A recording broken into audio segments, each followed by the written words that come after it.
Hello दोस्तों, तो स्वागत है आप सभी का एसएससी बी में। अब आप यहाँ पे देख रहे हो, एक इंपॉर्टेंट चीज है आपके लिए कि एसएससी में कितने लोगों ने फॉर्म भरा। अब ये देखकर आपको पता चलेगा कि आपके पास या फिर आपके एग्जाम के लिए कितना कंपटीशन है। एग्जाम में अब कितने दिन बचे हैं? हार्डली एक हफ्ता बचा हुआ है। 2 तारीख से एग्जाम है।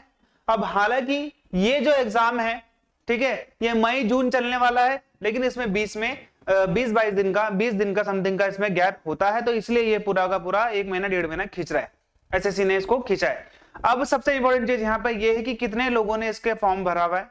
अब मैं यहाँ पे आपको बताऊंगा कि कितने लोग पेपर देने जाएंगे, मतलब एग्जैक्टली तो नहीं बता पाऊंगा, लेकिन हाँ मैं आपको बता दूंगा कितना कंपटीशन आपका रहने वाला है। तो उससे पहले यहाँ पे ये जान लो कि एसएससी का जो एमटीएस है 2022 की बात करें, 23 का अभी आना बाकी है।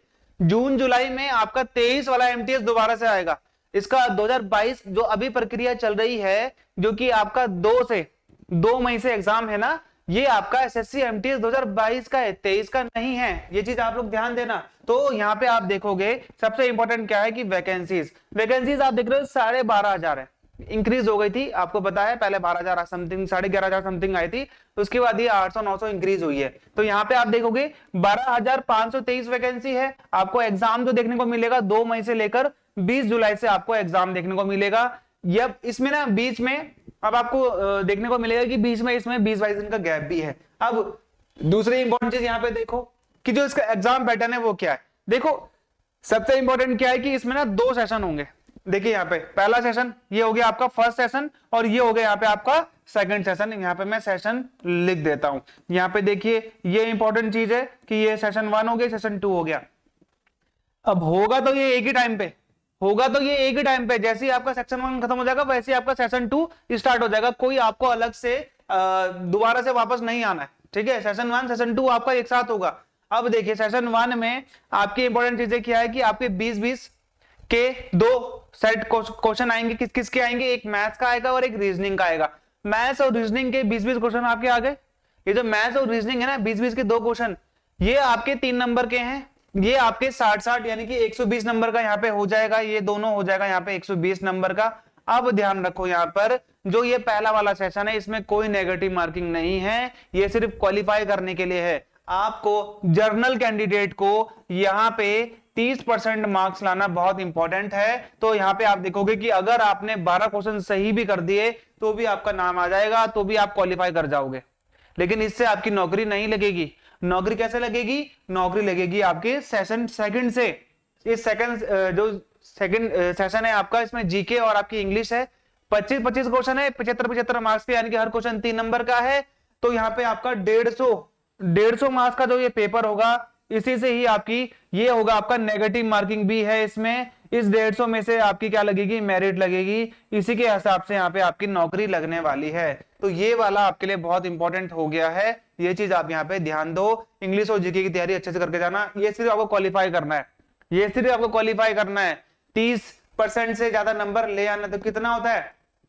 36 नंबर होते हैं ना, 12 3 36। तो 36 नंबर से ऊपर ले आना। कोई भी ले आएगा, जिस बच्चे को आती भी नहीं वो भी ले आएगा इसमें, ठीक है। इतने सिंपल क्वेश्चन आते हैं, ये आपको करना बहुत जरूरी है। 150 में से यहाँ पे 50 क्वेश्चन जो आप करोगे ना, 50 में से कम 35 या 30 तो सही करके आना, ठीक है। तो यहाँ पे आपने 100 नंबर लेके आने। मेरिट के लिए आपके यहाँ पे ये हो चुका है। अब देख लो यहाँ पे जो ये फॉर्म अभी तक फिल करे जा चुके हैं, मतलब कि जितने लोगों ने फॉर्म फिल कर लिया, क्योंकि अब तो एग्जाम है। तो यहाँ पे आप देखोगे 2022 का एमटीएस, जिसका कि एग्जाम 2 मई से है, 55 लाख लोगों ने फॉर्म भरा है।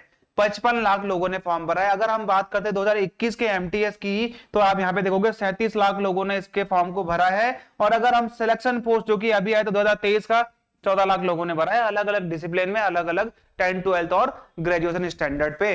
तो यहाँ पे आप देख रहे हो कि 55 लाख लोगों ने फॉर्म भरा है। कंपटीशन बहुत हाई है। ये 55 लाख यहाँ पे क्या हो जाएगा? 12,500 समथिंग वैकेंसीज हैं, ये आपको पता है। तो ये आप इसमें ध्यान देना कि आपको इसमें आना है 55 लाख से। अब आप 55 लाख में हो, आपको पता है कि पेपर देने कितने जाएंगे? मुश्किल से 15 से 20 लाख लोग, 20 लाख लोग, 30 लाख हम लगा लेते हैं, 15 से 20 लाख लोग पेपर देने जाते हैं, ठीक है। अब इस 30 लाख में से आपको 12 में से यहाँ पे आना। अब इसमें से आधे लोग आधे या फिर आप बोल सकते हो 5 लाख लोग समथिंग पेपर 1 में फेल हो जाएंगे, तो आपके पास 20 लाख बचेगा। आपका कंपटीशन जो होता है वो 20 लाख लोगों से भी नहीं है, पढ़ने वाले 5 लाख लोगों से है। ठीक है, सभी लोग तो पढ़ने वाले नहीं है ना, आपका कंपटीशन है पढ़ने वाले 5 लाख लोगों से, और आपका कंपटीशन है 1 लाख लोगों से जो कि बहुत अच्छा पढ़ते हैं। और आपका कंपटीशन किससे है? उन 1000 लोगों से या फिर उन 10,000 लोगों से जो कि बहुत ज्यादा ही हाई एडवांस लेवल पे पढ़ते हैं। ठीक है, तो ये आप अपना ध्यान रखना कि मैं किस लेवल पे आता हूँ, मैं लो लेवल पे आता हूँ, मीडियम पे आता हूँ या फिर हाई में आता हूँ। अगर आप हाई में आते तो आपको तैयारी की जरूरत नहीं है, आपको पता है आपको सीएसएसएल निकालना है, आपको सीजीएल निकालना है, आप ऐसे दे रहे हो तो वो अलग बात है। लेकिन यहाँ पे आपको इस 55 लाख आप देख रहे हो, 55 लाख एक बहुत बड़ा एक क्या होता है, एक तरीके से आप ये बोल सकते हो नंबर होता है। ये है कंपटीशन का लेवल, इतने लाख लोगों ने भरा है, पिछले साल 37 लाख लोगों ने भरा था और इस बार 14 लाख है। ये आप लोग ध्यान देना, ये सिलेक्शन पोस्ट का है और ये एमटीएस का है 55 लाख लोगों ने। तो मैंने आपको बता दिया कंपटीशन का लेवल, आप अपने आप चेक कर लो कि कितना आपको कंपटीशन देखना पड़ेगा। और निराश मत होइए, ये सिर्फ फॉर्म भरने वालों का है, असली में पढ़ने वाले लोग 1 या 2 लाख होते हैं जो कि बहुत अच्छा पढ़ते हैं, जो कि होना चाहते हैं। बाकी लोग सिर्फ फॉर्म भरते हैं ज्यादातर, ठीक है, इसलिए भर देते कि किसी ने बोला है, जरूरी लगता है, ऐसे ऐसे कुछ भी भर देते हैं। लेकिन यहाँ पे आपको ध्यान देना है 55 लाख लोगों ने फॉर्म भरा है, बहुत अच्छी बात है। ये चीज आप लोग ध्यान रखना कि यहाँ से आपकी ग्रोथ अच्छी हो सकती है, बहुत अच्छी जॉब होती है। तो ये 55 लाख लोग हैं, इनमें से आपने 12,500 के बीच में आना है। All the best for examination.